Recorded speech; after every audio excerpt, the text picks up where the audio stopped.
पहले जब मैं कांस्टेबल बना था, मैंने तभी सोचा था कि मुझे सब इंस्पेक्टर बनना है तो बनना है। हाँ, तो ये मेरे अंदर था कि मुझे किसी भी तरीके से किसी भी कंडीशन में पढ़ाई करनी है और मुझे बनना है। जय हिंद दोस्तों, कैसे हैं आप सब लोग? आशा कि अच्छे होंगे। दोस्तों आज है हमारे साथ हरिओम राणा सर, जो यूपीएसआई 2023 में सिलेक्टेड हैं। तो सर की जर्नी जानेंगे, तैयारी से लेकर और आज तक सर की क्या जर्नी रही है। तो आज बात करते हैं सर से। सर अपने बारे में बताइए, अपनी स्टार्टिंग से जर्नी। मेरा नाम हरिओम राणा है। मैं 2021 जो सब इंस्पेक्टर की वैकेंसी निकली थी यूपीएसआई की, उसमें सेलेक्टेड हूँ और 2023 में ज्वाइन हुई है। तो सर अपनी बेसिक से जर्नी बताइए, आपने कब से तैयारी स्टार्ट की आप शुरू में? इसके अलावा कोई और भी जॉब की है तो अपनी स्टार्टिंग से अपनी जर्नी बताइए सर। मैंने लगभग 2013 में ग्रेजुएशन की थी। अच्छा। उसके बाद फिर मैं प्राइवेट जॉब करने निकल गया। तो वहाँ 8-10 घंटे जॉब करो, प्राइवेट जॉब करो और सैलरी बहुत कम। तो और ऊपर से डांट भी सुनो, टारगेट मिलता था। आप किसी सामने वाले के यहाँ करेंगे तो बिल्कुल जाहिर सी बात है। फिर उसके बाद प्राइवेट जॉब करने के बाद आपने कैसे फिर मैंने लगभग 5-6 महीने प्राइवेट जॉब करी। फिर 2013 में जो यूपी कांस्टेबल की वैकेंसी निकली थी, तो फिर मैंने सोचा प्राइवेट जॉब से अच्छा है क्यों ना गवर्नमेंट जॉब के लिए ट्राई कर लिया जाए। बिल्कुल। तो फिर मैंने वहाँ पे कुछ दिन तैयारी करी। मैंने कांस्टेबल के लिए तैयारी करी, तो उसमें सिलेक्शन हो गया। फिर मैंने 2015 में वो ज्वाइनिंग हो। सर 2013 वाली जो वैकेंसी थी उसमें तो डबल एग्जाम था। हाँ, डबल एग्जाम था उसमें। अलग अलग 2 एग्जाम हुए थे। जिसकी भर्ती कोर्ट में फंसी थी। हाँ, जिसकी भर्ती कोर्ट में भी फंस गई थी उसके वाइटनर को लेके। वाइटनर वाले गए थे, वो लोग बाद में आए थे, कोर्ट से आए थे। अच्छा, फिर उसके बाद आपका सिलेक्शन 2016 में हो गया। 2015 2 दिसंबर 2015 को हमारी ज्वाइनिंग हो गई थी यूपी कांस्टेबल में। यूपी कांस्टेबल में आपकी हो गई। फिर उसके बाद आपने क्या आगे तैयारी स्टार्ट रखी जर्नी आप? तो उसके बाद शुरू में तो ट्रेनिंग वगैरह हुई। ट्रेनिंग करके हम 2016 में थाने में पोस्टेड हुए। तो थाने में शुरू में गए तो थोड़ा हम जैसे रिक्रूटमेंट जाते हैं तो उनसे ज़्यादा काम लिया जाता है। हाँ, तो फुर्सत वगैरह मिलती नहीं थी पढ़ने के लिए। फिर 2017 में यूपी सब इंस्पेक्टर की वैकेंसी आई, तो तब भी मैं थाने में ही था। उस टाइम पे पढ़ाई मैंने शुरू करी, धीरे धीरे पढ़ाई स्टार्टिंग करी, दोबारा पढ़ाई मैंने शुरू करी। तो उस टाइम में जॉब की इतनी व्यस्तता होने के कारण पढ़ाई का ज़्यादा समय नहीं मिल पाता था। इस वजह से तैयारी इतनी अच्छी नहीं हो पाई, उसमें आपका सिलेक्शन नहीं हो पाया। हाँ, सिलेक्शन नहीं हो पाया।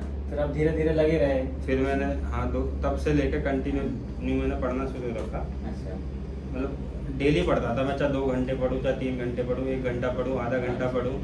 सबसे पहले पढ़ने के लिए डेली टाइम निकालना होता है। बिल्कुल। जॉब तो सर आप जैसे पढ़ते थे तो क्या बुक लिस्ट आपकी थी? क्या एक मोटिवेशन आपका रहता था कि मुझे ये बुक कंप्लीट करनी है? और जैसे आपके यूपी कांस्टेबल में सिलेक्शन हुआ तो उन्हीं बुकों को आपने यूपीएसआई के लिए सिलेक्ट किया था क्या? तो सबसे पहले तो मैं जब कांस्टेबल बन गया था तो मैंने अपने अंदर से एम बना लिया था कि मुझे सब इंस्पेक्टर बनना ही बनना है आने वाले कुछ सालों में।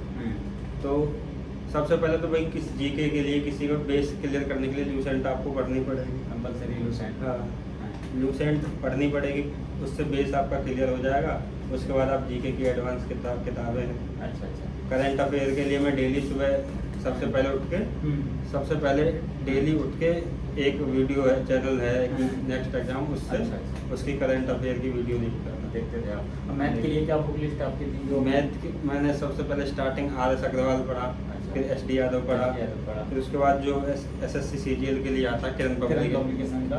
अच्छा, हाँ, उससे तैयारी आपने की। और रीजनिंग के लिए आपने क्या बुक फॉलो की थी?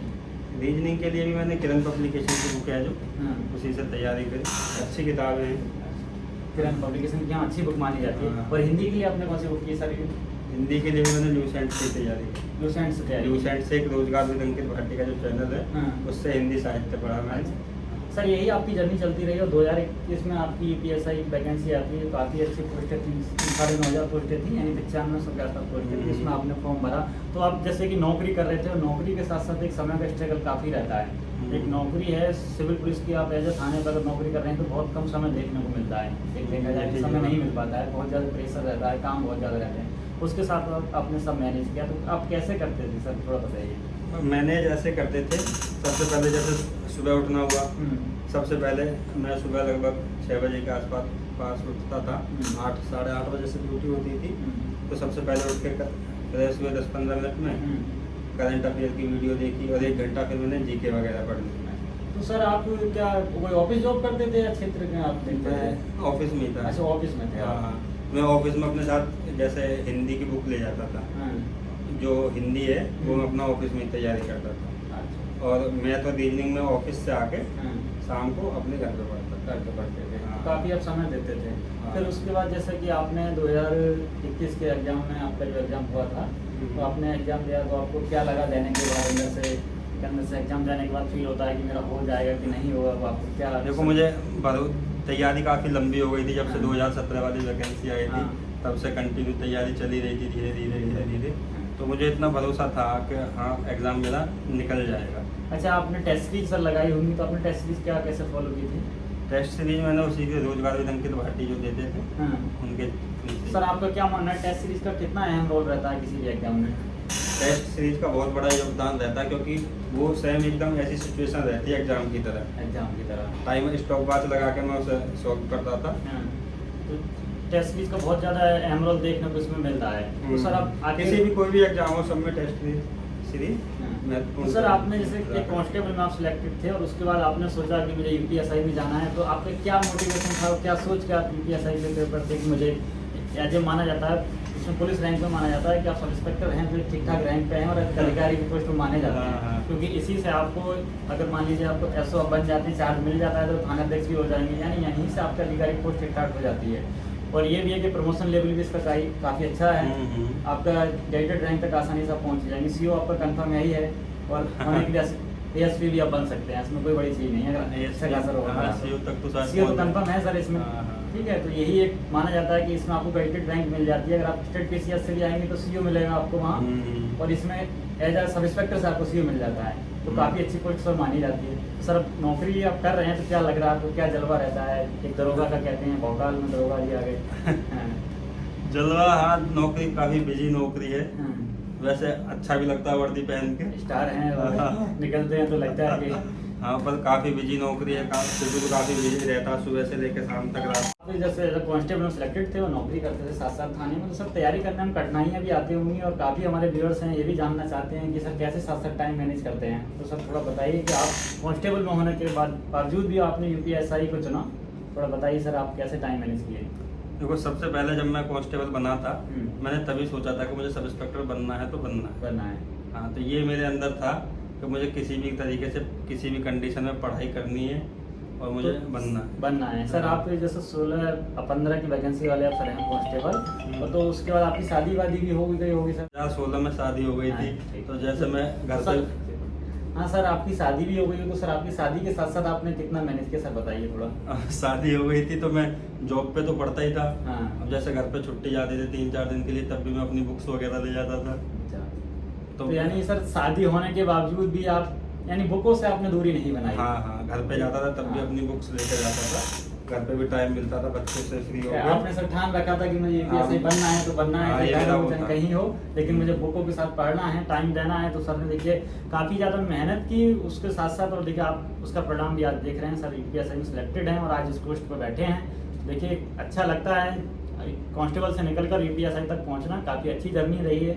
तो सर ने काफ़ी आपको चीज़ें बताई हैं। तो सर जैसे काफ़ी लोग तैयारी कर रहे हैं, इस समय भी नई वैकेंसी आने वाली है, जैसे माना जा रहा है कि 3200 यूपीएसआई की वैकेंसी आएगी, तो बच्चों को किस तरीके से उनको पढ़ना चाहिए आज के समय में, या जैसे आपने तैयारी की उस तरीके से फॉलो करें तो उनको सिलेक्शन हो पाएगा कि नहीं?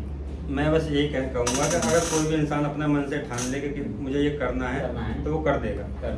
गवर्नमेंट जॉब इतनी भी ज़्यादा हार्ड नहीं है लेना, मगर इंसान मन से मेहनत करे तो कुछ भी इम्पॉसिबल नहीं है। कि अगर हम किसी चीज़ को ठान लें और उसमें हमारा सिलेक्शन ना हो, ऐसा बिल्कुल नहीं है। अगर आपने किसी चीज़ के लिए ठान लिया तो आपको सिलेक्शन 100% हो जाएगा। मतलब स्टडी विद कंटिन्यू, इस सोच को लेके चलो, हमें कोई भी चीज़ हो इम्पॉसिबल नहीं है, सब कुछ हो सकता है।